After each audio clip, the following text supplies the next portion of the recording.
ব্রাহ্মণবাড়িয়ার নবীনগরে নিজ বাড়ি থেকে স্ত্রী, দুই মেয়েসহ এক ব্যবসায়ীর মরদেহ উদ্ধার করেছে পুলিশ। সকালে পৌর এলাকার বিজয়পাড়া থেকে ওই 4 জনের মরদেহ উদ্ধার করা হয়। পুলিশ জানায়, মৃত সোহাগ মিয়া নবীনগর বাজারে কাপড়ের ব্যবসা করতেন। স্ত্রী জান্নাত বেগম এবং দুই মেয়ে ফাহিমা ও তাহমিদাকে নিয়ে বিজয়পাড়ায় থাকতেন সোহাগ।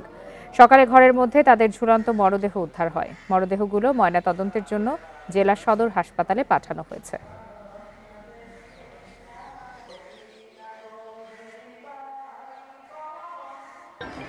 বিজয়পাড়ায় একটি ঘরের মধ্যে 4টা ঝুলন্ত লাশ রয়েছে। এই সংবাদের প্রেক্ষিতে আমরা ঘটনাস্থলে এসেছি। ইতিমধ্যে আমরা লাশগুলি উদ্ধার করে সুরতাল করে আমরা লাশগুলো ময়নাতদন্তের জন্য আমাদের হেফাজতে নিয়েছি। আর বাকি যে আইনানুগ প্রক্রিয়া আমরা অনুসরণ করব।